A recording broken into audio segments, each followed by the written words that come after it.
بسم اللہ الرحمن الرحیم وصلی اللہ علی النبی الکریم رب اشرح لی صدری ویسر لی امری واحلل عقدۃ من لسانی یفقہوا قولی۔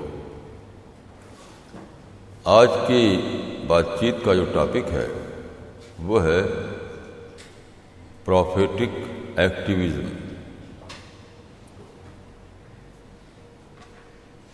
ایکٹیویزم کا ورڈ پروفٹ کے سلسلے میں کوئی بہت زیادہ مناسب نہیں ہے، لیکن لوگ چونکہ اس سے مانوس ہیں اور ایکٹیویزم کا ایک بھرپور مفہوم لوگوں کے مائنڈ میں ہوتا ہے، اس لیے میں نے اس ٹرم کو یوز کیا۔ دیکھیے، اس دنیا میں کوئی بھی کام آپ کریں تو ایک میتھڈ ہوتا ہے جس سے آپ اس کام کو آگے بڑھاتے ہیں۔ یہ میتھڈ صرف دو قسم کا ہو سکتا ہے، ایک ہے پروفیٹک اور ایک ہے نان پروفیٹک۔ نان پروفیٹک وہ ہے جس میں آپ اپنے مائنڈ سے چلیں، اپنی وہم پر چلیں، جو بھی آپ کے اندر ڈیزائر ہو، جو بھی آپ کے اندر امپلس آ جائے اس پر چلنا شروع کرتے ہیں۔ ایک مضمون میں نے پڑھا تھا ایک بار ڈائجسٹ میں، تو اس کا ٹائٹل تھا obey that impulse. Obey that impulse. تو یہ وہ لوگ ہوتے ہیں جو اپنے امپلس پہ چلتے ہیں۔ یہ نان پروفیٹک میتھڈ ہے، کیونکہ امپلس کیا ہے؟ آپ کی ڈیزائر، آپ کی خواہشیں، آپ کا ایگوئزم، یہ سب اس میں کام کرتا ہے۔ تو خدا کے دنیا میں یہ صحیح طریقہ نہیں ہے۔ پروفیٹک میتھڈ کون سا ہے؟ جو خدا کی گائیڈنس میں چلے۔ پروفٹ کون لوگ ہوتے ہیں؟ جن پر خدا اپنا ریویلیشن بھیجتا ہے اور ریویلیشن کے ذریعے ان کو گائیڈ کرتا ہے، تو ڈیوائن گائیڈنس میں وہ اپنا کام کرتے ہیں۔ تو ہمارے لیے صحیح طریقہ یا سکسیسفل طریقہ وہی ہے جو ہمیں پروفٹ سے ملے۔ اب دیکھیے، پروفیٹک میتھڈ جو میں بول رہا ہوں تو وہ کس سینس میں بول رہا ہوں؟ یہ پروفٹ آف اسلام کے سینس میں نہیں بول رہا ہوں، بلکہ جنرل سینس میں بول رہا ہوں۔ جو بھی پروفٹ خدا کی طرف سے آئے، ان سب کو لے کر ہمیں سوچنا ہے کہ خدا کی پسند کا طریقہ کیا ہے۔ تو دیکھیے، حدیث کے مطابق دنیا میں بہت سارے پروفٹ آئے، 1,00,000 سے بھی زیادہ آئے، لیکن چونکہ ان کی ہسٹری ہمارے پاس نہیں ہے، ہسٹوریکل ریکارڈ نہیں ہے، تو ہم ان پروفٹس کو لے کر سوچیں گے جو قرآن میں ان کا ریفرنس آیا ہے، کیونکہ قرآن کو ہم ایک آتھینٹک بک مانتے ہیں۔ تو جن پروفٹس کا نام یا ان کا کام قرآن میں آ گیا ہے، وہ ہمارے لیے ایک ہسٹری کا درجہ رکھتا ہے۔ تو قرآن میں دیکھیے 25 پروفٹس کا ذکر ہے نام کے ساتھ۔ ویسے تو کہا گیا ہے کہ ہر زمانے میں پیغمبر آئے، ہر ٹاؤن میں پیغمبر آئے، ہر ایج میں پیغمبر آئے، اس طرح سے جنرل طور پر تو کہا گیا ہے، لیکن نام کے ساتھ 25 پروفٹس کا ذکر ہے قرآن میں۔ ایک جگہ یعنی سورہ انعام میں، یعنی چیپٹر نمبر 6 اور ورس نمبر 60 ہے، نہیں، ورس نمبر 690، اس میں ایک ساتھ 18 پیغمبروں کا ذکر کیا گیا ہے، اور پھر فرمایا کہ اولئک الذین ھدی اللہ فبہداہ مقتدی، اس کا مطلب کیا ہے؟ اس کا مطلب یہ ہے کہ یہ لوگ وہ تھے جن کو خدا کی گائیڈنس ملی، تو تم انہیں کو فالو کرو. They were guided by God. So you should follow them. تو میں نے ان لوگوں کا ایک قرآن کو پڑھ کر اور دوسری چیزوں کو پڑھ کر ان کا میں ایک ریکارڈ بنایا، تو 25 پیجز میں آ گیا. یعنی صرف ہنٹ بنائی. وہ تو بہت ساری باتیں ہیں. اس وقت میں 6 پرافٹ کو لے کر کچھ باتیں کہوں گا. وہ ہیں حضرت ابراہیم، حضرت یونس، حضرت یوسف، حضرت موسیٰ، حضرت عیسیٰ اور پرافٹ آف اسلام. تو ان لوگوں کی زندگی میں بہت ڈائیورسٹی ہے، بہت سارے لیسنس ہیں، لیکن میں ہر پرافٹ سے ایک بیسک بات کو لے کر اس وقت کچھ کہوں گا. سب سے پہلے لیجیے حضرت ابراہیم کو، جو 4000 سال پہلے عراق میں پیدا ہوئے. ان کو ابو الانبیاء کہا جاتا ہے. ان کا درجہ بہت بڑا ہے. آپ جانتے ہیں کہ حضرت ابراہیم کو اسلام میں، جوڈائزم میں، کرسچینٹی میں، ہر ایک میں بڑا درجہ مانا گیا ہے. تو ان کی زندگی میں بہت ساری باتیں ہیں. اس وقت میں ایک بات کو لے کر کچھ کہنا چاہوں گا. آپ جانتے ہیں کہ حضرت ابراہیم کے بیٹے تھے اسماعیل. تو بائبل میں بھی ہے، قرآن میں بھی ہے کہ خدا نے خواب میں دکھایا کہ تم اپنے بیٹے کو ذبح کر دو. تو وہ سمجھے کہ مجھے واقعتاً اس کو ذبح کرنا ہے، تو وہ چھری لے کر کے ان کو ذبح کرنے کے لیے چلے گئے جنگل میں. لیکن خدا کی طرف سے میسج آیا کہ نہیں، بیٹے کو ذبح نہیں کرنا ہے، بلکہ ایک اینیمل کو تم ذبح کر دو. تو یہ اصل میں سمبولک بیٹے کی گردن پر چھری چلا دو نہیں، یہ سمبولک ڈریم تھا. یعنی ایک خدا کا پلان تھا، ایک پروجیکٹ تھا، ایک منصوبہ تھا، جس میں ان کو اپنے بیٹے کو دینا تھا، جو اتنا کڑا تھا کہ گویا کہ اپنے بیٹے کو ذبح کرنے کے برابر تھا. وہ کیا تھا؟ وہ تھا کہ اس زمانے میں ہر طرف بگاڑ آ گیا تھا، شرک پھیل گیا تھا. لوگ خدا کو چھوڑ کر سورج، چاند، ستاروں کی پرستش کرنے لگے تھے. تو لوگ کنڈیشنڈ ہو گئے تھے اس میں، شرک میں وہ کنڈیشنڈ ہو گئے تھے. اب خدا کو مطلوب ہوا کہ ایک ایسی جنریشن بنائے جو اس کنڈیشننگ سے بچی ہوئی ہو. تو ظاہر ہے کہ ایسی نسل شہر میں نہیں بن سکتی تھی، انسانی آبادیوں میں نہیں بن سکتی تھی، وہ کہیں الگ تھلگ ہی بن سکتی تھی. تو مکہ کے ڈیزرٹ کو اس کے لیے چنا گیا. اللہ تعالیٰ نے حکم دیا کہ اپنی بیوی ہاجرہ اور ان کے بیٹے جو چھوٹے تھے اس وقت اسماعیل کو لے جا کر ڈیزرٹ میں بسا دو. ڈیزرٹ کی وجہ سے کیا تھا؟ وہاں پر انسان نہیں رہتے تھے، یہاں تک چڑیاں بھی نہیں رہتی تھی اس وقت. تو گیا شرک کا جو تمدن تھا، جو شرک والی جو سویلائزیشن تھی، وہاں تک وہ نہیں پہنچی تھی. وہ فطرت کی دنیا تھی، نیچر.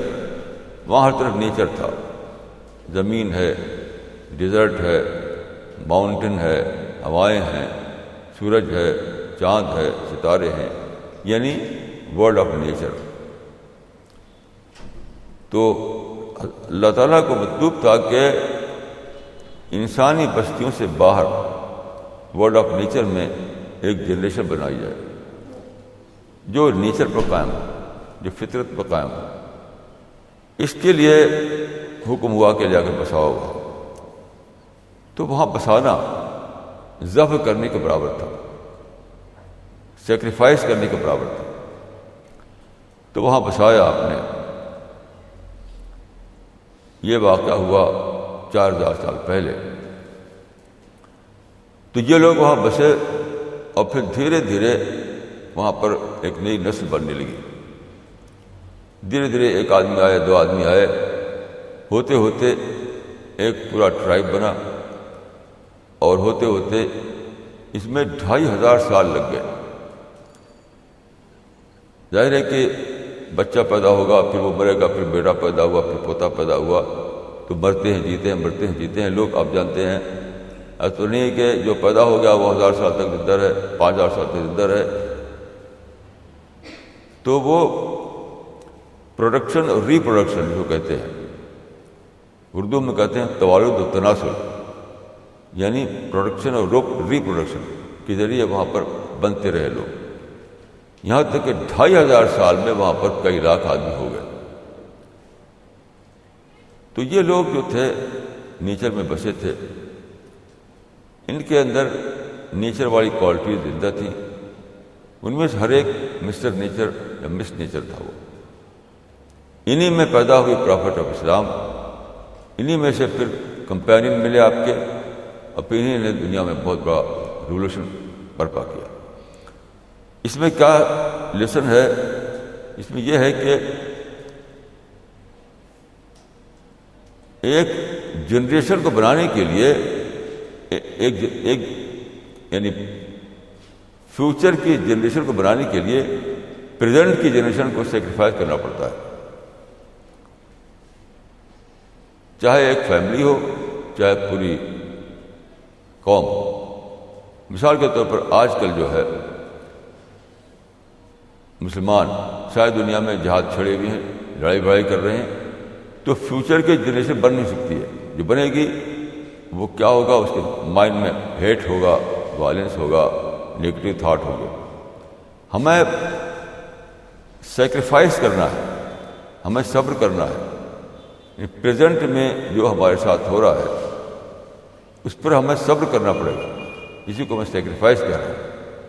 تب جا کر کے یہ ہوگا کہ ہماری اگلی نسل، ہماری اگلی جنریشن ایسی بنے جس کے اندر پازیٹیو تھنکنگ ہو، جس کے اندر دنیا کے لیے محبت ہو، جو انسان فرینڈلی بیہیویئر اس کا ہو، تب ہوگا۔ کیونکہ ہم پریزنٹ پر صبر نہیں کر پا رہے ہیں، اس لیے ہم فیوچر کی جنریشن بھی نہیں بنا پا رہے ہیں۔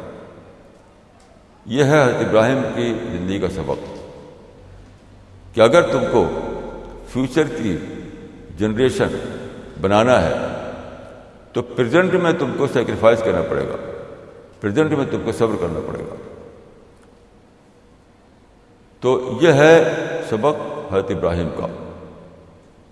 آج ہم حضرت ابراہیم کو عزت کے ساتھ ان کا نام لیتے ہیں، لیکن ان کا جو نمونہ ہے اس کو نہیں پکڑے گئے۔ پریزنٹ سچویشن میں میں سمجھتا ہوں کہ یہ نمونہ یہ ہے کہ ہم آج کی جو پرابلم ہمارے لیے ہے، جو اگر کوئی بالفرض کوئی ظلم کر رہا ہے، کوئی بھی ہمارے لیے برا کر رہا ہے، ہمیں اس کو سہنا پڑے گا، ہمیں اس کو صبر کرنا پڑے گا، ہمیں ان چیزوں میں سیکریفائس کا طریقہ اختیار کرنا پڑے گا، یعنی پریزنٹ جنریشن کو۔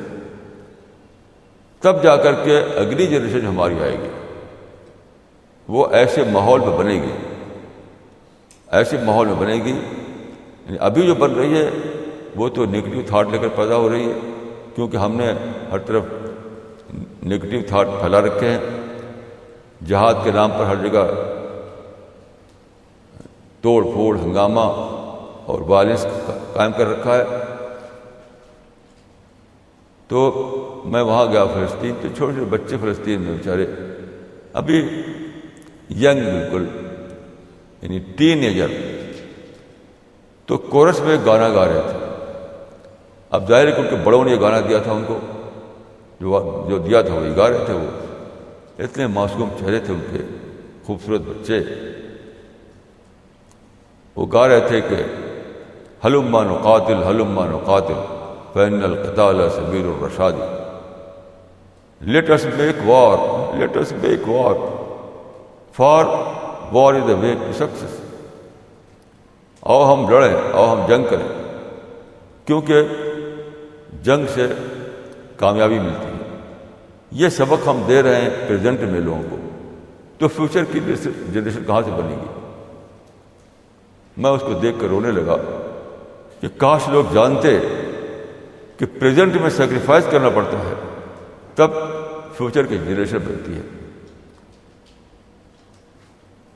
یہی پیدا ہوئے تھے حضرت ابراہیم، اسی ایریا میں، فلسطین کے ایریا میں پیدا ہوئے تھے. وہ لسن فضاؤں میں تو گونج رہا ہے مگر انسانی سوسائٹی میں نہیں. حضرت ابراہیم کا لسن قرآن میں تو لکھا ہوا ہے لیکن انسانوں کے دلوں میں نہیں. تو یہ ہے پہلا لیسن جو حضرت ابراہیم سے ہمیں ملتا ہے کہ پریزنٹ کی جو جنریشن ہے، آج کی جو جنریشن ہے، اس کو سیکریفائس کرنا پڑے گا تاکہ کل کی جنریشن اچھی بنے، کل کی جنریشن میں ہیلدی تھنکنگ ہو، کنسٹرکٹیو اپروچ ہو، پازیٹیو تھنکنگ ہو، پیشنس ہو، انسان سے محبت ہو، ٹالرنس ہو، یونیورسل آؤٹ لک ہو. یہی سب کسی قوم کی طاقت ہے. تو ایسی طاقتور قوم بنانے کے لیے ہمیں پریزنٹ میں سیکریفائس کرنا پڑے گا، پریزنٹ میں ہمیں صبر کرنا پڑے گا. یہ ہے حضرت ابراہیم کا جو لیسن ملتا ہے ہمیں حضرت ابراہیم کی زندگی سے. اب آپ لیجئے حضرت یونس کو.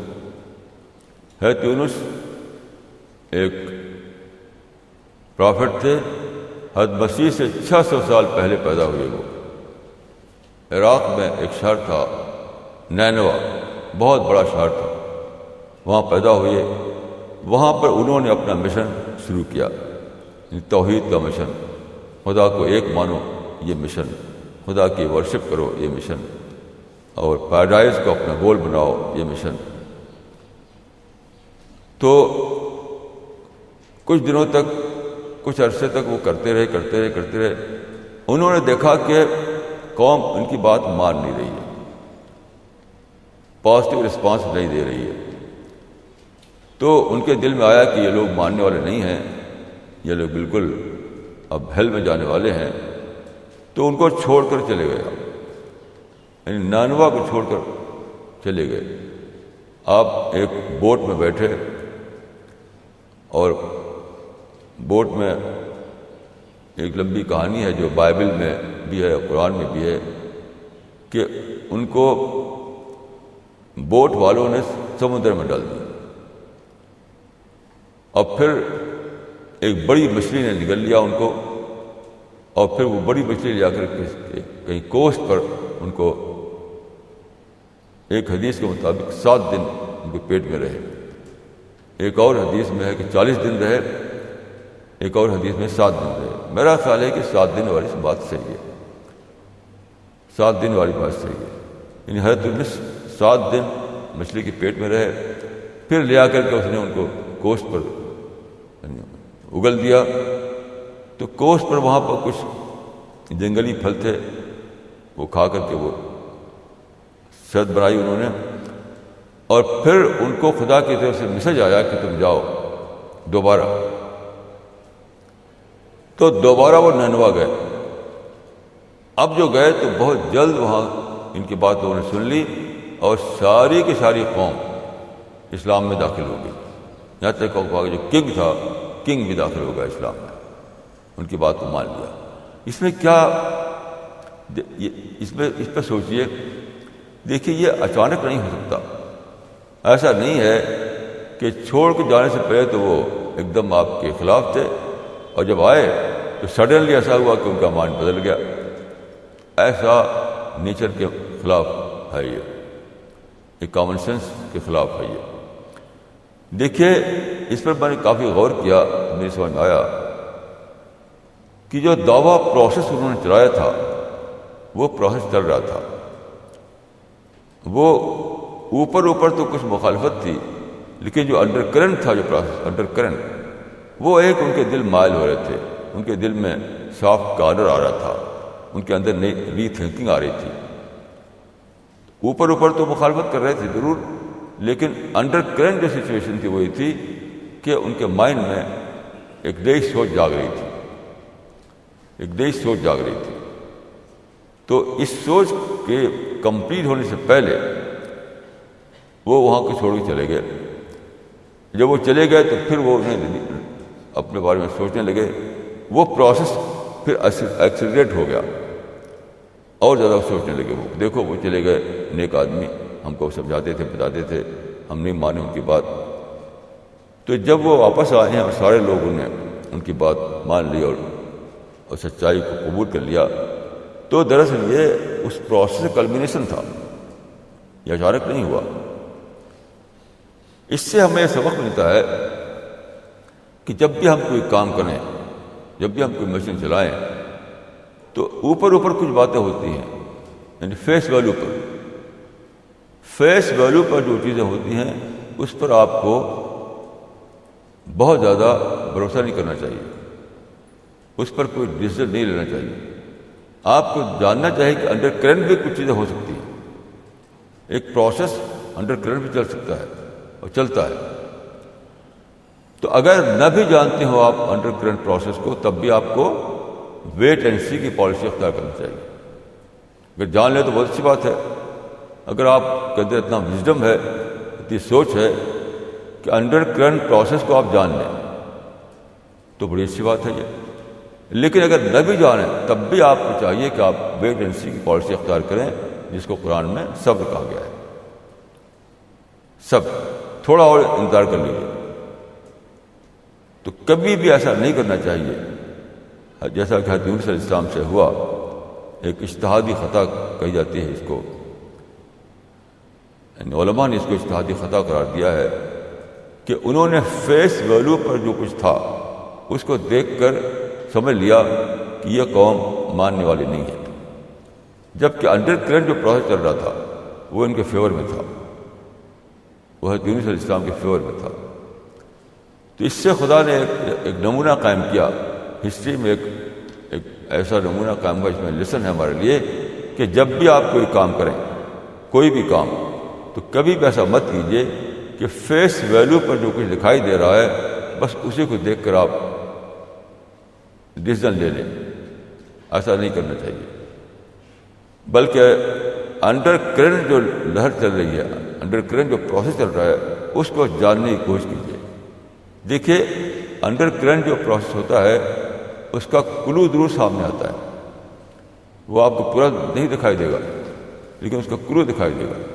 اگر آپ کلو کو دیکھ لیں، کلو کو پکڑ لیں، تو کلو سے چل کر کے آپ پوری بات تک پہنچ جائیں گے. اگر آپ کلو بھی نہ دکھائی دے رہا ہو تو کم سے کم اتنا کیجیے کہ صبر کیجیے، یعنی ویٹ اینڈ سی کی پالیسی اختیار کیجیے. یہ ہے حضرت یونس علیہ السلام کی زندگی کا لیسن، جو ہوپ کا لیسن ہے. یہ ہوپ کا لیسن ہے. کبھی بھی اپنی امید کو نہ کھو، کبھی بھی مایوسی کو لے کر کے اپنے کو بدل نہ ہو جاؤ. ہر حال میں ہوپ فل رہو، صبح کو بھی اور شام کو بھی، اندھیرے میں بھی اور اجالے میں بھی. یہاں تک کہ پتھر کھا کر کے بھی آپ کی ہوپ ختم نہیں ہونا چاہیے. اور یہ جاننے، یہ دل میں کنوکشن ہونا چاہیے کہ کل ضرور میرے لیے آج سے بہتر ہوگا. آج اگرچہ ڈارکنیس ہے، کل صبح نکلے گی. یہ ہے حضرت یونس علیہ السلام کی زندگی کا پیغام. اب میں لیتا ہوں حضرت یوسف علیہ السلام کو. حضرت یوسف علیہ السلام مصر میں پیدا ہوئے. نہیں، مصر میں نہیں پیدا ہوئے، کنا میں پیدا ہوئے. پھر کنا سے وہ مصر میں پہنچے. تو ان کی لمبی کہانی ہے جو قرآن کی ایک پوری سورہ اس پر ہے، جس کا نام ہی ہے سورہ یوسف. اگر آپ پوری کہانی کو جاننا چاہتے ہیں تو قرآن کی سورہ یوسف کو پڑھیے. قرآن کی ہی ایک ایسی سورہ جہاں ایک ہی انسان کی پوری کہانی بتائی گئی ہے.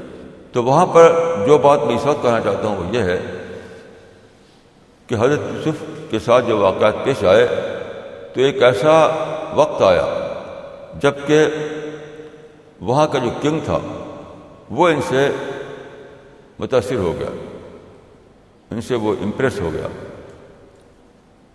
وہ کنگ جو تھا وہ مشرک تھا، وہ شرک کو مانتا تھا، وہ آئیڈل ورشپر تھا۔ تو اس نے آپ کو ایک آفر دے دیا، وہ آفر یہ دے دیا کہ فوڈ کا جو ڈپارٹمنٹ ہے اس کا چارج آپ لے لیجیے، یا یہ کہہ سکتے ہیں کہ ایگریکلچر کا جو ڈپارٹمنٹ ہے وہ آپ اپنے چارج میں لے لیجیے۔ اس کو پتہ چلا تھا کہ حضرت یوسف جو ہیں وہ اچھا ایڈمنسٹریشن جانتے ہیں، ایڈمنسٹریشن کی صلاحیت ان بہت اچھی ہے، اس لیے اس نے آفر دے دیا کہ سب سے بڑا ڈپارٹمنٹ تھا وہاں پر ایگریکلچر۔ پہلے آپ جانتے ہیں کہ سب سے بڑا ڈپارٹمنٹ ہر اسٹیٹ میں ایگریکلچر ہی ہوا کرتا تھا، کیونکہ یعنی سورس آف انکم کا سورس جو ہے پہلے زمانے میں یہی تھا ایگریکلچر۔ تو ایگریکلچر کے ڈپارٹمنٹ کا انہوں نے چاہا کہ یہ اس کو ہول سول اس کے ذمہ دار بن جائے۔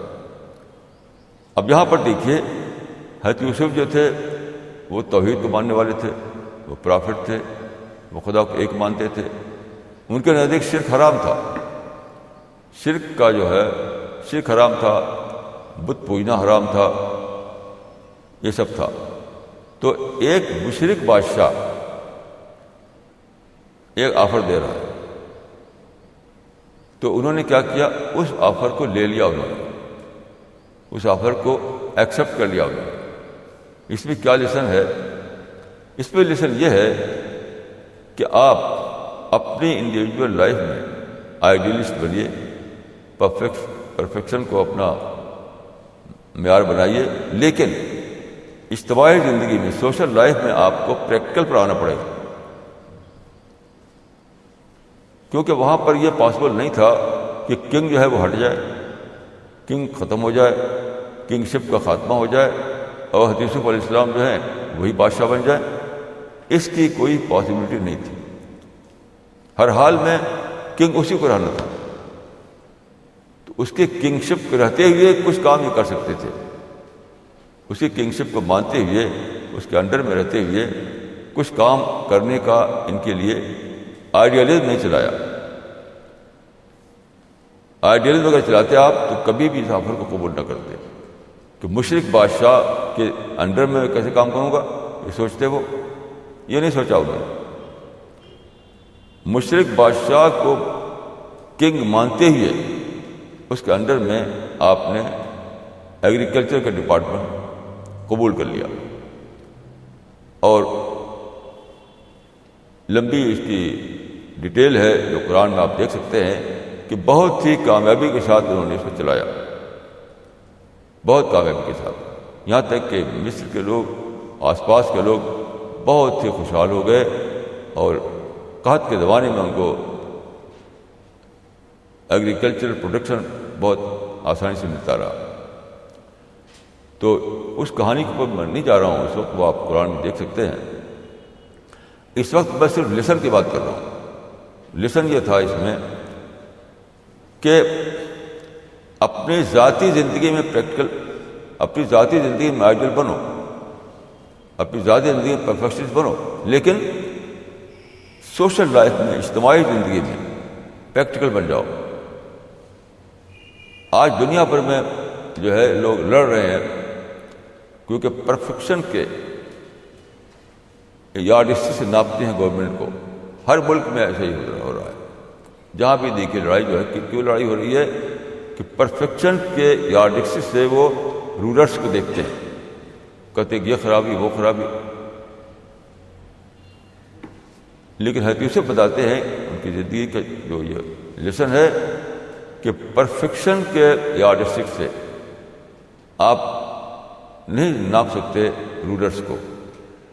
آپ کو دیکھنا یہ چاہیے کہ رولرس کے اقتدار کو مانتے ہوئے کیا وہاں کچھ اپرچونیٹیز ہیں، تو اس اپرچونیٹیز کو اویل کرنا چاہیے۔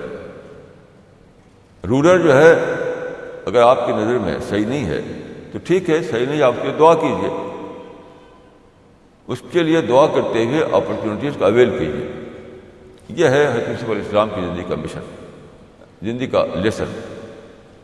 یہ بہت بڑی بات ہے جو آج سینکڑوں سال سے وہ لوگ جو قرآن کو پڑھتے ہیں وہ بھی اس سے بے خبر ہے، وہ بھی اس سے بے خبر ہے۔ حالانکہ اگر اس پر عمل کیا جائے تو کتنا بڑا فائدہ ہے اس میں۔ اس کا جو فارمولہ جو میں نے بنایا ہے کہ ignore the problem and avail the opportunities, یہ ہے ignore the problem and avail the opportunities. یہ ہے حضرت یوسف علیہ السلام کی زندگی کا لیسن۔ اب میں آتا ہوں حضرت موسیٰ کے بارے میں۔ حضرت موسیٰ بھی مصر میں پیدا ہوئے، بہت جلیل القدر پیغمبر تھے، اور ان کی بہت ڈیٹیل کے ساتھ ان کی باتیں بائبل میں بتائی گئی ہیں، قرآن میں بھی کافی باتیں بتائی گئی ہیں۔ تو ان کی زندگی بہت ہی ایونٹفل زندگی تھی، ایونٹفل لائف۔ تو بہت سے اسٹوری ان کے وابستہ ہیں ان سے۔ تو میں اس وقت جو ہے ان کی زندگی کے ایک دو پہلوؤں، ایک دو آسپیکٹ کے بارے میں کچھ کہوں گا۔ پہلی بات یہ ہے کہ حضرت موسیٰ جب مصر میں آئے تو وہاں بیک وقت دو قسم کے لوگ تھے۔ ایک طرف تو اسرائیلی تھے جو کہ اس زمانے کے مسلمان تھے، اور دوسری طرف قبطی تھے جو وہاں رول کر رہے تھے۔ یعنی رولنگ کمیونٹی جو تھی وہ قبطی تھی، اور جو وہاں کا مذہبی گروہ تھا یا آج کل کے لحاظ سے مسلمان، وہ تھے اسرائیلی یا یہودی۔ تو دو قسم کے لوگ تھے۔ تو یہ کہہ سکتے ہیں آپ کہ ایک طرف بگڑے ہوئے مسلمان تھے، کیونکہ بہت سی خرابیاں آ گئی تھیں اسرائیلیوں میں یا یہودیوں میں۔ تو ایک طرف بگڑے ہوئے مسلمان تھے، اور دوسری طرف قبطی قوم تھی جو مشرک تھی، جس کو دعوت کا پیغام پہنچانا تھا۔ تو حضرت موسیٰ نے یہ نہیں کہا جیسے آج کل کے لوگوں کی سوچ ہے کہ پہلے بگڑے ہوئے مسلمانوں کو ٹھیک کر لو، پھر ہم غیر مسلموں کو دعوت دیں گے۔ یا حضرت موسیٰ نے ایسا نہیں کیا، ایک ساتھ دونوں کام شروع کیا انہوں نے، ایک ساتھ دونوں کام شروع کیا۔ ایک طرف انہوں نے کہا یہودیوں سے، یعنی آج کل کی زبان میں بگڑے ہوئے مسلمانوں سے، یہ کہا کہ تم لوگ ہر جگہ ایک مسجد بناؤ۔ مسجد بنایا تھا عبادتی سینٹر، وَجْعَلُوا بُيُوتَهُمْ قِبْلَةً، اس کو قبلہ کی حیثیت دے دو، مرکز کی حیثیت، ہر محلے میں، ہر بستی میں۔ وہاں پر تم خدا کی عبادت کرو، وہاں پر تم خدا کی باتوں کا چرچا کرو، وہاں تم خدا کی کتاب کو پڑھو، وہاں اپنی اصلاح کا کوشش کرو۔ تو یہ تھا ایک پورا، اس پر میں نے ڈیٹیل سے لکھا ہے اپنی کتاب میں۔ تو ایک طرف انہوں نے بگڑے ہوئے مسلمانوں کو یہ کہا کہ تم لوگ اپنی اصلاح کرو، خدا کی طرف دوبارہ لوٹو، اور دوسری طرف ٹھیک اسی وقت وہ گئے فرعون کے دربار میں۔ فرعون جو قبطی قوم کا کنگ تھا، اور کہا کہ یعنی خدا نے انہیں حکم دیا کہ اذهب الى فرعون انه طغى۔ ایک طرف یہ کیا آپ نے کہ بگڑے ہوئے مسلمانوں کی اصلاح کا نظام بنایا، اور ساتھ ساتھ خدا نے کہا اذهب الى فرعون انه طغى، جاؤ فرعون کے پاس اور اس کو فقولا له قولا لینا، نرمی سے اس کو پیغام، نرمی سے اس کو میسج دو، خدا کا جو میسج پہنچا ہے تم کو، نرمی سے اس کو پہنچاؤ۔ تو یہاں پر جو لیسن ہے ہمارے لیے وہ یہ ہے کہ اگر ہم ایسی سچویشن میں ہوں جیسا کہ آج کل ہے کہ ایک طرف غیر مسلم قوم ہے جس کو ہمیں دعوت پہنچانا ہے، دوسری طرف مسلمان ہیں جن کا اندر بگاڑ آ گیا ہے، تو ہم یہ نہیں کہہ سکتے کہ بگڑے ہوئے مسلمانوں کے پہلے اصلاح کر لو، ان کو ٹھیک ٹھاک کر لو، اس کے بعد اگلے اسٹیج میں ہم غیر مسلموں کو دعوت دیں گے۔ یہ بالکل غلط ہے، یہ پروفیٹک میتھڈ نہیں ہے۔ ہمیں لازمی طور پر دونوں کام ساتھ ساتھ کرنا ہے. یعنی جن کو کام کرنا ہے وہ چاہے ایک آدمی ہو چاہے 1000 آدمی ہو، ہر حال میں دونوں کام کرنا ہے کہ ایک طرف وہ بگڑے ہوئے مسلمانوں کی اصلاح، دوسری طرف اسی وقت غیر مسلموں تک خدا کا سچائی کا پیغام پہنچانا. اگر ہم یہ کریں کہ غیر مسلموں میں پیغام پہنچانے کا کام روک دیں یہ کہہ کر کہ پہلے مسلمانوں کی اصلاح کرنا ہے، تو یہ ایک بدعت ہوگی. اور حدیث میں آتا ہے کہ کل بدعت ضلالہ و کل ضلالۃ فی النار. ہر بدعت گمراہی ہے اور ہر گمراہی جو ہے اس کو پنشمنٹ کا رسک اس کا جڑا ہوا ہے. تو یہ بدعت ہوگی، بدعت انوویشن، کیونکہ پرافٹ کے ایگزامپل جو ہے وہ اس کے خلاف ہے. آج کل عام طور پر یہ سوچ بنی ہوئی ہے، جس سے بات کیجیے وہ یہ کہے گا کہ ارے بھائی ابھی تو مسلمانوں میں اتنا بگاڑ ہے، اس کو ٹھیک کر لو، وہ سب وہ کام تو بات کو ہوگا. یہ آپ کی اپنی بولی ہے. یا دیکھیے یہ ایک بہت بڑا گناہ ہے، جرم ہے، کرائم ہے، کرائم کہ جس معاملے میں خدا کی ہدایت موجود ہو اس میں آپ اپنی بات چلائیں.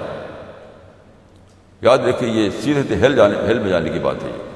تو یاد رکھیے جس معاملے میں قرآن اور حدیث سے حکم مل جائے، وہاں پر لکھا ہوا کیا کرنا ہے کیا نہیں کرنا ہے، پھر بھی آپ اپنی زبان چلائیں، پھر بھی اپنا مائنڈ چلائیں، پھر بھی اپنی رائے چلائیں، تو یہ بہت ہی بڑا گناہ ہے. ایسا آدمی ہیل میں جانے کا خطرہ مول لے رہا ہے. میں نے آپ سے کلیئر کٹ مثال دی، آپ کو کلیئر کٹ مثال، اور اس سے پہلے آپ کو آیت بتا چکا ہوں کہ ہر نبی کی زندگی میں اگزامپل ہے. فَبِهُدَاهُ مُقْتَدِي، یعنی کسی بھی نبی کے ساتھ جو سچویشن پیش آئی وہی سچویشن اگر ہمارے ساتھ پیش آئے تو اس نبی کا نمونہ ہمارے لیے اپلیکیبل ہو جائے گا. یہ ہے پرنسپل. رسول اللہ صلی اللہ علیہ وسلم آئے تو وہاں صرف بت پرست لوگ تھے، دونوں قسم کے لوگ نہیں تھے. لیکن حضرت موسیٰ جب آئے تو وہاں دونوں قسم کے لوگ تھے، بگڑے ہوئے مسلمان بھی اور غیر مسلم بھی.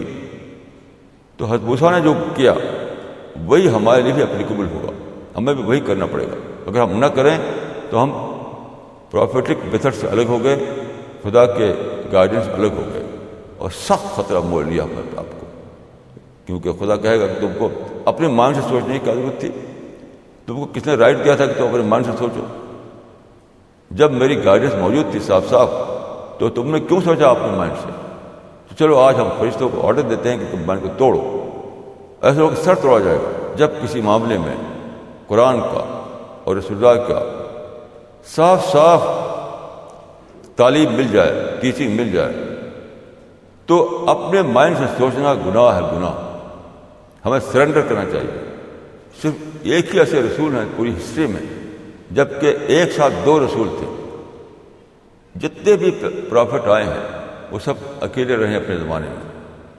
حضرت عیسیٰ اکیلے تھے، رسول اللہ اکیلے تھے. حضرت موسیٰ جو تھے وہ ایک ساتھ 2 پرافٹ تھے، یعنی خود موسیٰ اور اس کے ساتھ ہارون. حضرت موسیٰ اور حضرت ہارون 2 پرافٹ ایک ساتھ، 2 شہر میں نہیں، ایک ہی شہر میں ایک ساتھ. تو ایک بہت ہی عجیب نمونہ یہاں ملتا ہے. یہ بات قرآن میں موجود ہے کہ حضرت موسیٰ میں حضرت ہارون میں ڈفرینس پیدا ہو گیا. لا تأخذ بلحیتی ولا براسی. اس میں کیا میسج ہے کہ difference is a part of nature. اختلاف زندگی کا حصہ ہے، اختلاف فطرت کا حصہ ہے. Difference is a part of nature. یہاں تک کہ اگر کسی زمانے میں 2 پرافٹ موجود ہوں ایک ساتھ، ان میں بھی ڈفرینس آ سکتا ہے. جو لوگ ڈفرینس کو ایکسکیوز بنائیں وہ بہت بڑا گناہ کرتے ہیں. خدا کا کبھی بھی ایسے لوگوں کی معافی نہیں ہوگی، جیسا قرآن سے معلوم ہوتا ہے. جب ڈفرینس جو ہے پارٹ آف نیچر ہے تو آپ ڈفرینس کو ختم کیسے کر سکتے ہیں؟ کیسے ختم کریں گے آپ؟ جب پارٹ آف نیچر اتنا زیادہ ہے کہ 2 پرافٹ ہو خدا کے، تب بھی ان میں ڈفرینس آ جائے گا اور ایک کو سرنڈر کرنا پڑے گا. جو جب ڈفرینس آیا تو ہارون نے سرنڈر کیا، موسیٰ کی بات چلی۔ ایک ساتھ دو پرافٹ تھے مصر میں، اختلاف پیدا ہو گیا، ڈفرینس، تو حضرت موسیٰ کے مقابلے میں ہارون نے سرنڈر کر دیا تو حضرت موسیٰ کی بات چلی، اس طرح سے وہ ڈفرینس ختم ہو گیا۔ یہ نمونہ ملتا ہے ہمیں حضرت موسیٰ کی زندگی میں، یہ بات قرآن میں لکھی ہوئی ہے صاف صاف، کوئی بھی شخص کو پڑھ سکتا ہے۔ اب ہم لیتے ہیں حضرت عیسیٰ علیہ السلام کو۔ حضرت عیسیٰ علیہ السلام رسول اللہ سے 500 سال پہلے آئے، فلسطین میں پیدا ہوئے۔ تو حضرت عیسیٰ کی زندگی بھی بہت ساری پہلو ہیں جو قرآن میں بتائے گئے ہیں، بائبل کے علاوہ قرآن بھی کافی ڈیٹیل آئی ہے ان کے بارے میں۔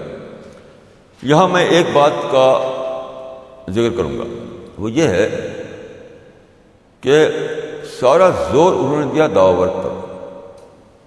حضرت عیسیٰ نے کوئی جہاد نہیں کیا، کوئی لڑائی نہیں کی، سارا زور انہوں نے جہاد کے بجائے دعوت پر دیا۔ سکسیسفل دعوت ورک کا فارمولہ وہ کس طرح؟ وہ اس طرح کہ انہوں نے کہا کہ جو قیصر کا ہے وہ قیصر کو دو، جو خدا کا ہے وہ خدا کو دو۔ Give Caesar what is due to Caesar, give to God what is due to God. قیصر وہاں پر رومی رول کرتے تھے، یہاں قیصر سے مراد ہے رومن رولر، رومن حاکم۔ تو انہوں نے کہا کہ یہاں پر رول کر رہے ہیں رومن، تو رومن جو ٹیکس مانگیں یا جو تم سے کرنے کو کہیں وہ کرو، ان سے ٹکراؤ مت کرو، اور خدا کا جو حق ہے وہ خدا کا حق ادا کرو۔ یہ ہے سکسیسفل دعوت ورک کا ایک ہی صحیح فارمولہ۔ اگر آپ پولیٹیکل ٹکراؤ کریں، ہمیشہ ایسا رہتا ہے کسی بھی سوسائٹی میں کہ وہاں کچھ باتیں آپ کو پسند نہیں ہوتی، کچھ باتیں آپ کو بری لگتی ہیں، غلط لگتی ہیں، تو اگر آپ ٹکراؤ کریں لوگوں سے کسی ایشو کو لے کر، کسی ڈفرینس کو لے کر، کسی برائی کو لے کر ٹکراؤ کریں، تو سکسیسفل دعوت ورک نہیں ہو سکتا ہے، کبھی نہیں ہو سکتا ہے۔ اسی کو انہوں نے کہا کہ give to Caesar what is due to Caesar and give to God what is due to God. خدا نے حکم دیا ہے کہ دعوت ورک کرو تو بس دعوت ورک میں لگ جائیے، اور خام خواہ جو وقت دوسرے لوگ جو ہیں، جو رولرز ہیں یا اور دوسرے جو لوگ ہیں، ان سے ٹکراؤ نہیں چھوڑیے۔ ٹکراؤ چھوڑیں گے تو کیا ہوگا؟ دعوت ورک ٹھپ ہو جائے گا، اپرچونٹی جو ہے وہ اویل نہیں کر پائیں گے آپ۔ تو یہ کئی لوگ اس کا سمجھ نہیں پائے اس چیز کو، جو حضرت مسیح نے کہا تھا کہ قیصر کو جو ہے حق اس کا قیصر کو دو، جو خدا کا خدا کو دو۔ اس کو انہوں نے کچھ کمتر درجے کی چیز سمجھا، لیکن میں سمجھتا ہوں کہ یہ دعوت ورک کا سب سے زیادہ سکسیسفل فارمولہ ہے۔ جب تک آپ اس وزڈم کو نہ جانیں، اس وزڈم کو نہ جانیں کہ ٹکراؤ کو اوائڈ کرنے کے بعد ہی یہ ہوتا ہے پاسبل کہ آپ اپرچونٹی کو اویل کر سکیں۔ جو آدمی ٹکراؤ کو اوائڈ نہیں کرے گا وہ اپرچونٹی کو کبھی اویل نہیں کر سکتا، بس لڑے گا اور مر جائے گا۔ تو یہ حضرت مسیح کی زندگی میں ملتا ہے ہمیں یہ فارمولہ۔ انہوں نے یہاں تک کہا کہ اگر کوئی تم کو تمہارا کرتا مانگے تو اس کو تو اپنا کوٹ بھی دے دو۔ کیوں ایسا کہا آپ نے؟ اس کا مطلب ہے کہ جھنجھٹ ختم کرو۔ اگر کچھ لوگ جو ہے تمہارا کرتا مانگ رہے ہیں اور اس کی وجہ سے رکاوٹیں پڑ رہی ہیں تو کہو کہ لوگ کرتا مل جائے اور میرا کوٹ مل جائے، تاکہ مجھے جو کام میں کر رہا ہوں دعوت ورک اس میں بادھا نہ پڑے، اس میں رکاوٹ نہ پڑے۔ یہ حضرت مسیح کی زندگی میں دعوت ورک کا فارمولہ ملتا ہے کہ تمام ٹکراؤ کو اوائڈ کرو، ہر قسم کے یعنی ڈفرینس کو اوائڈ کرو، ہر قسم کے ان پلیزنٹ سچویشن کو اوائڈ کرو۔ کیوں؟ یہ پرائز ہے، پرائز اس بات کی کہ آپ دعوت ورک کر سکیں سکسیسفل طریقے سے۔ ایک اور چیز یہاں میں کہنا چاہوں گا کہ آتا ہے یہ حدیث میں کہ حضرت مسیح نے اپنے حوارین سے یعنی اپنے ڈسائپل سے کہا کہ تم لوگ فلسطین کے باہر ڈفرینٹ کنٹریز میں پھیل جاؤ اور دعویٰ ورک کرو. تو انہوں نے کہا کہ ہم کیسے دعویٰ ورک کریں گے، وہاں کی لینگویج تو ہم جانتے نہیں. اب ڈفرینٹ کنٹریز میں ڈفرینٹ لینگویجز بولی جاتی ہیں، ہم تو صرف عبرانی جانتے ہیں، ہم کیسے کریں گے وہاں دعویٰ ورک؟ تو روایت میں ایسی بات نہیں ہے کہ اب وہ لوگ ہر ملک کی زبان بولنے لگے. جن کنٹریز میں انہیں جانا تھا وہاں کی زبان وہ بولنے لگے. تو لوگ یہ سمجھتے ہیں کہ وہیں یروشلم میں بولنے لگے. یروشلم میں جب کہ تھے وہ حضرت مسیح کے ساتھ تو وہیں کہ وہیں لینگویج بولنے لگے. یہ بات نہیں ہے، اس کا یہ مطلب نہیں ہے، یہ غلط ہے.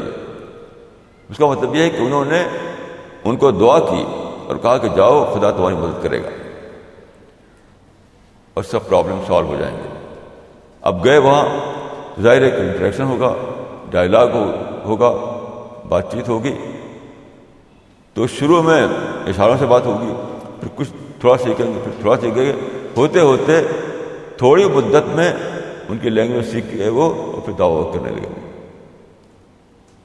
تو یہ جو ہوا وہ میریکل نہیں تھا، وہ ہوا لا آف نیچر کے مطابق.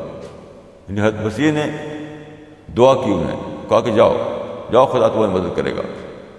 اور خدا کے بھروسے پر وہ نکلے اور چلے گئے ڈفرینٹ کنٹریز میں.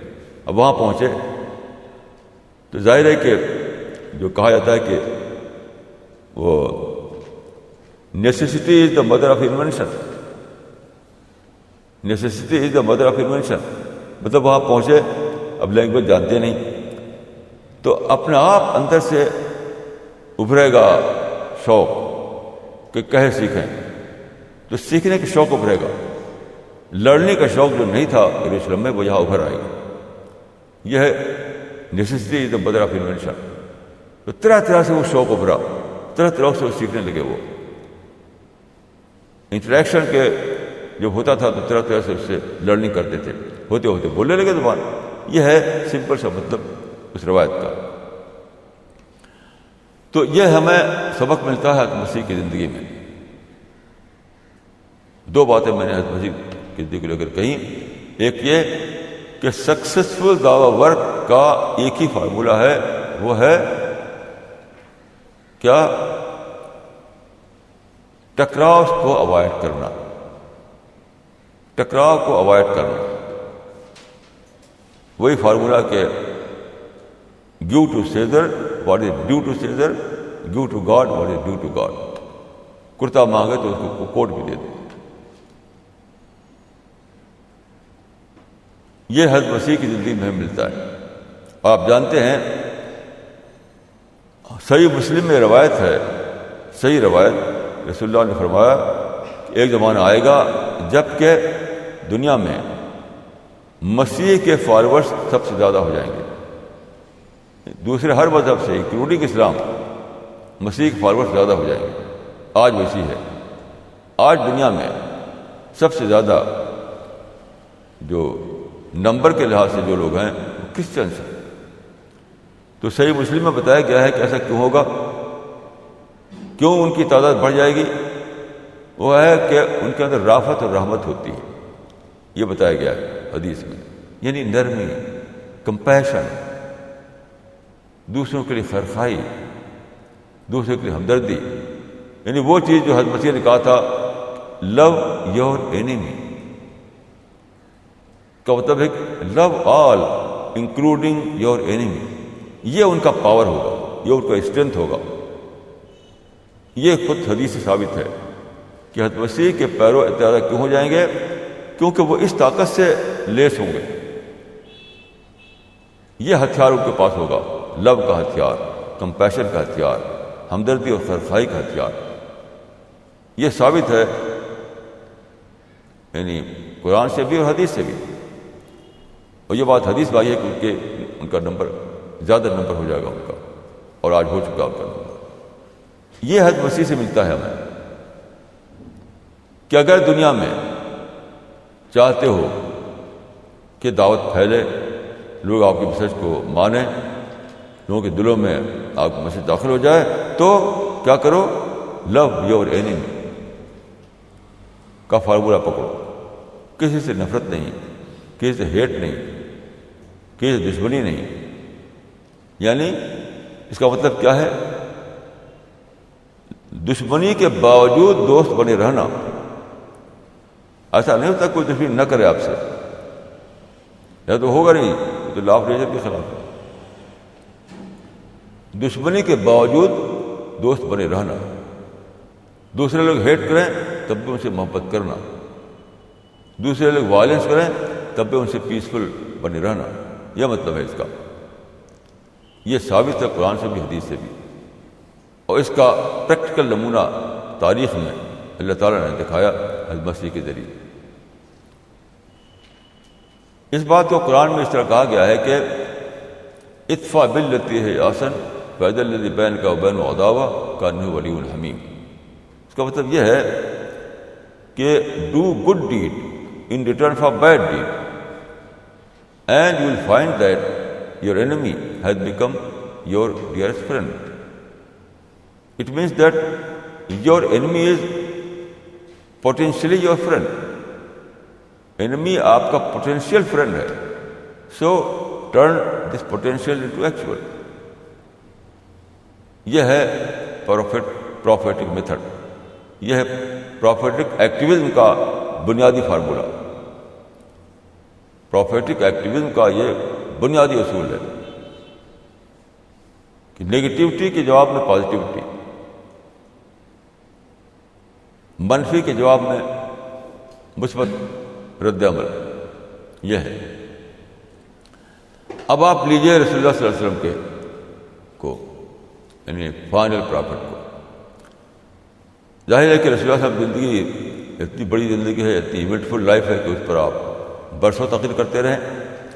اس وقت میں آپ کی زندگی کے ایک پہلو کو لینا چاہتا ہوں جو بہت ہی ریلیونٹ ہے ہمارے لیے. وہ کیا ہے؟ قرآن میں ہے یہ ہے کہ اللہ تعالیٰ نے فرمایا کہ صحابہ کو مخاطب کرتے ہوئے، رسول اللہ کے جو کمپینین تھے، کہ وَكَذَلِكَ جَعَلْنَاكُمْ أُمَّةً وَسَطًا لِتَكُونُوا شُهَدَاءَ عَلَى النَّاسِ وَيَكُونَ الرَّسُولُ عَلَيْكُمْ شَهِيدًا. یہ کہا گیا ہے پروفٹ کے کمپینین کو ایڈریس کرتے ہوئے کہ تم کو ہم نے بنا دیا 20 کی امت،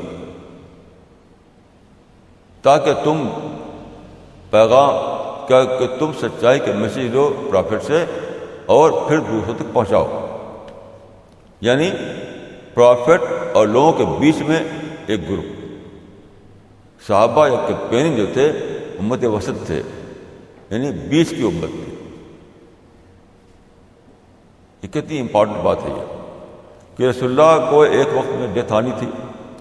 63 ایئرس تک رہا دنیا میں، 63 سال میں آپ کا انتقال ہو گیا.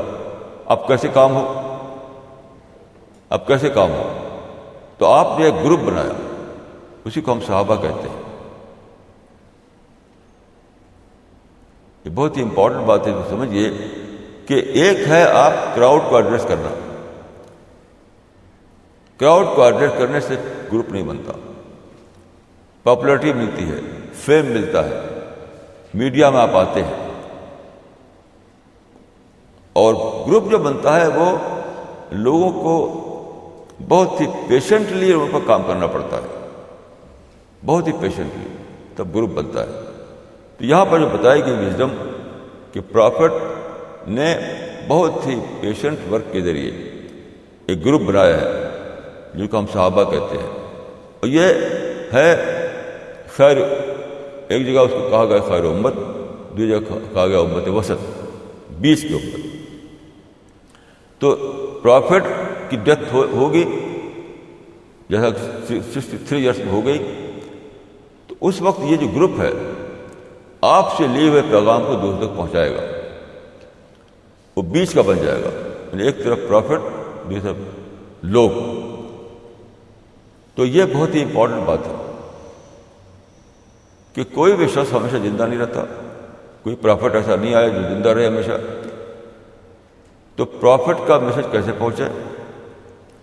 اس کی تدبیر یہاں بتائی گئی کہ وہ ایک امت وسط بنائے، ایک خیر امت بنائے، وہ پرافٹ، یعنی ایک ٹیم بنائے، ایک ٹیم جو دعوت کی اسپرٹ سے بھری ہوئی ہو، جو دعوت والی وزڈم اس کے اندر ہو، جس پر ٹاپ پر یہ ہے کہ آدمی اپنی ڈفرینس کو لے کر کے اس کو ایکسکیوز نہ بنائے، سبمیشن ہو اس کے اندر، سرنڈر کرنے کا مزاج ہو، جس بات پر اس کو ڈفرینس ہے اس کو خدا کے لاڈ ڈالے، یہ خود ہی گناہ ایکٹیو ہو جائے اس کے لیے۔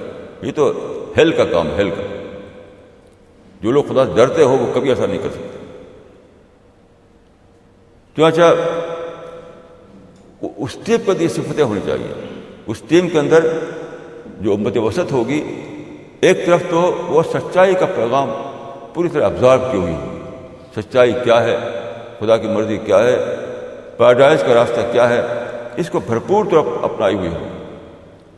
اس کے ساتھ کریکٹر ہوگا، وہی صبر والا کریکٹر، اوائڈ کرنے والا کریکٹر، برداشت کرنے والا کریکٹر، ڈفرینس کو اوائڈ کرنے والا کریکٹر، خدا میں جینے والا کریکٹر۔ انسان سے شکایت ہو خدا کے خانے میں ڈال دی، شکایت انسان سے ہوئی ڈال دیا خدا کے خانے میں۔ یہ کریکٹر ہو اس کے اندر۔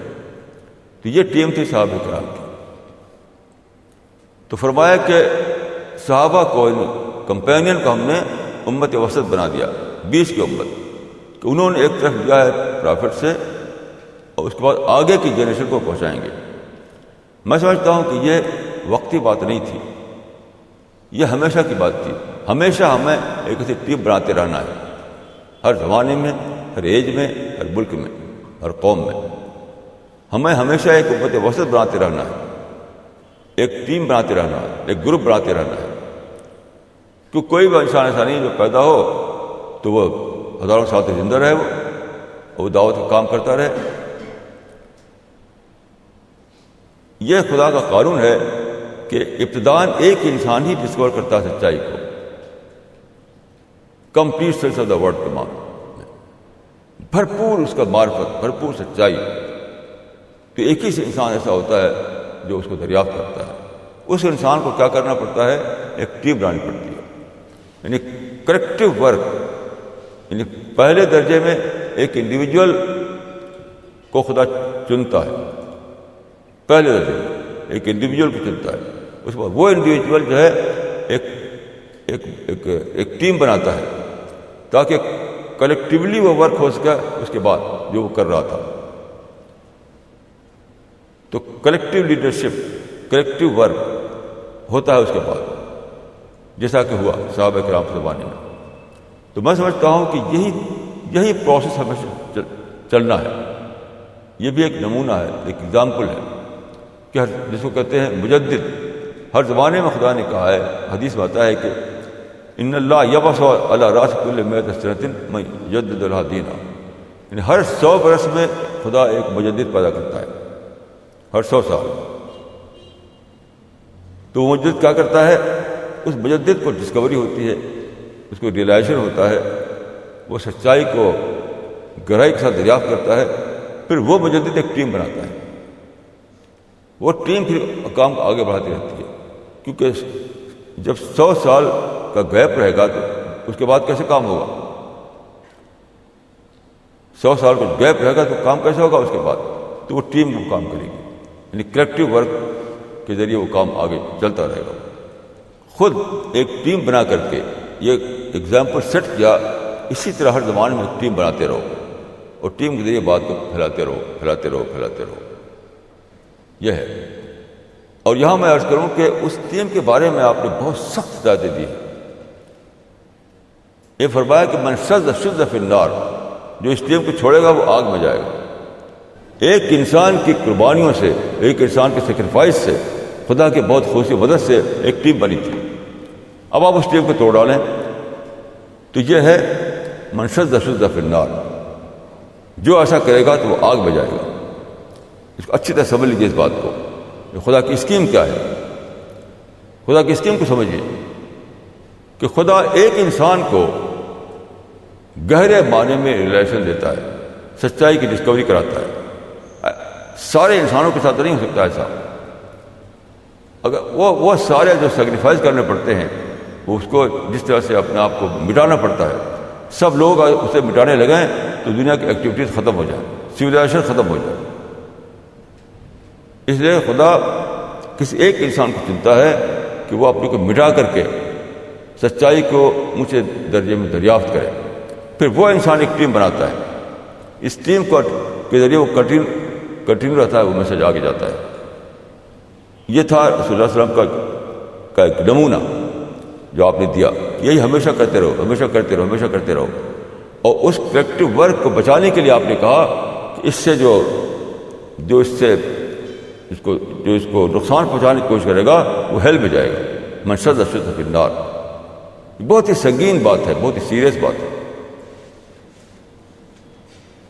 تو یہ میں نے اس وقت آپ کے سامنے 6 پرافٹ کی باتیں کی، حضرت ابراہیم اور حضرت یونس، حضرت یوسف، حضرت موسیٰ، حضرت عیسیٰ اور رسول اللہ صلی اللہ علیہ وسلم۔ چاروں کی زندگی میں ہمیں ان 6 کی زندگی ہمیں 6 بڑے بڑے لیسن جو تھے وہ میں نے آپ کی خدمت بیان کیے۔ یہ 6 جو لیسن ہیں یہ پوری زندگی کو کور کرتے ہیں۔ یہ 6 لیسن اگر آپ پکڑ لیں تو پوری زندگی سنور جائے گی، پوری زندگی کے لیے ہمیں پروفیٹک میتھڈ سے معلوم ہو جائے گا۔ جیسا کہ میں نے عرض کیا شروع میں، ایک ہے نان پروفیٹک میتھڈ، ایک ہے پروفیٹک میتھڈ۔ تو یہ جو پیغمبر ہیں وہ ہمیں بتاتے ہیں کہ پروفیٹک میتھڈ کیا ہے، خدا کا بتایا ہوا طریقہ کیا ہے، وہ طریقہ جس سے خدا راضی ہے، وہ طریقہ جس پر چلنے والوں کو خدا پیرائی دے گا، وہ طریقہ جس کو فالو کرنے والوں کو خدا کی بلیسنگ ملے گی، وہ طریقہ کیا ہے، وہ پرافٹ کے ذریعے معلوم ہوا۔ لیکن ہر پرافٹ کہاں نمونہ ہے؟ دیکھیے، ہر سچویشن کسی ایک پرافٹ کے ساتھ نہیں پیش آ سکتی، ڈفرینٹ سچویشن ہوتی ہیں۔ تو مختلف سچویشن میں ایک پرافٹ آتا ہے، اس سچویشن میں وہ خدا کا پیغام پہنچاتا ہے۔ اسی لیے کہا گیا ہے کہ ہر پرافٹ کی پیروی کرو، فب ہدا ہو مقتدی۔ اب سوچیے کہ ہر پرافٹ کی پیروی کا کیا مطلب ہے؟ اس کا مطلب یہ ہے کہ ان پرافٹس کی اسٹڈی کرو، ان پیغمبروں کو پڑھو اور دیکھو کہ وہ کس سچویشن میں آئے، کن حالات میں آئے۔ پھر اگر تم پاؤ کہ وہی حالات تمہارے ہیں تو سمجھو کہ وہی حالات، وہی پرافٹ تمہارا اپلیکیبل ہے۔ جیسے میں عرض کیا کہ حضرت موسیٰ آئے تو 2 قومیں تھیں وہاں پر، مسلم اور نان مسلم، جبکہ رسول اللہ آئے تو وہ ایک ہی قوم تھی، نان مسلم کی۔ تو رسول اللہ کے ہاں جو نمونہ ہے وہ یہ ہے کہ اگر آپ نان مسلم اپنے آپ کو پائیں تو کس طرح دعوت ورک کریں، اور اگر آپ یہ چاہیں کہ ہم اگر ایک ایسی کنٹری میں ہیں جہاں دونوں لوگ ہیں، مسلمان بھی ہیں اور نان مسلم بھی ہیں، تو کیسے کام کریں؟ آپ کو اس کا نمونہ ملے گا حضرت موسیٰ علیہ السلام کی زندگی میں۔ تو اس خاص سچویشن کے لیے حضرت موسیٰ کا نمونہ اپلیکیبل ہو جائے گا۔ ایسے ہی حضرت یوسف کی زندگی کہ اگر آپ ایسے ملک میں ہیں جہاں کا جو رولر ہے، جہاں جو پولیٹیکل پاور ہے وہ نان مسلم کے ہاتھ میں ہے، آپ کے ہاتھ میں نہیں ہے، اب اس کی طرف سے ایک آفر ملتا ہے آپ کو، تو آپ کو یہ نہیں کرنا چاہیے کہ یہ تو نان مسلم لوگ ہیں، یہ تو مسلم نہیں ہیں اس لیے ہم ان کا آفر کو نہیں لیں گے، یہ غلط ہے۔ حضرت یوسف کی اس طرح کی سچویشن میں اگر آپ ہیں تو حضرت یوسف کا اسوہ آپ کے لیے اپلیکیبل ہو جائے گا، اپلیکیبل ہو جائے گا، یعنی آپ اس آفر کو لے لیں گے اور جو پرابلم ہے ان کو جو پرابلم ہے ان کو اگنور کرتے ہوئے اس اپرچونٹی کو اویل کریں گے۔ یہ ہے ڈفرینٹ نمونے جو ڈفرینٹ پرافٹ کا ملتے ہیں ہمیں، اور ہر ایک ہر پیغمبر قابل تقلید ہے۔ ڈفرینٹ سچویشن میں ڈفرینٹ پرافٹ آئے ہیں، تو آپ جس سچویشن میں ہیں آپ کو دیکھنا پڑے گا اس سچویشن کس پرافٹ کے زمانے میں تھی۔ تو وہ پرافٹ آپ کے لیے اپلیکیبل ہو جائے گا اس پہلو سے، اس نمونے کے پہلو سے۔ یہ بہت ہی وزڈم کی بات ہے، بہت ضروری بات ہے کہ اس کو سمجھا جائے۔ جو لوگ اس بات کو نہ سمجھیں وہ پروفیٹک میتھڈ کو نہیں سمجھ سکتے، پروفیٹک ایکٹیویزم کو نہیں اپنا سکتے اپنی زندگی میں۔ یہ جو بات ہے میں کہہ رہا ہوں، یہ کوئی اجتہاد کی بات نہیں ہے، یہ منسوس بات ہے۔ مطلب منسوس وہ کہتے ہیں جو لٹرل طور پر قرآن سے نکلے۔ جو بات لٹرل طور پر قرآن سے نہ نکلے وہ اجتہادی بات ہوتی ہے، اور جو بات لٹرل طور پر نکلے وہ منسوس بات ہوتی ہے۔ تو یہ منسوس بات ہے جو میں نے آپ کو عرض کی، یہ کوئی اجتہادی بات نہیں ہے۔ جو اس کو مانے گا وہی خدا کے ہاں نجات پائے گا، جو نہیں مانے گا تو خدا پکڑے گا اور اس کے سخت حساب لے گا اس سے۔ تو اکاؤنٹیبلٹی کا جو عقیدہ ہمارا ہے وہ بتاتا ہے کہ ہمیں بہت زیادہ اس میں احتیاط کرنا چاہیے، بہت زیادہ سوچنا چاہیے۔ اللہ تعالی ہم سب کو مدد فرمائے، ہم سب کو سچے راستے پر چلائے۔ اقول قولی ھذا واستغفر اللہ لی ولکم اجمعین۔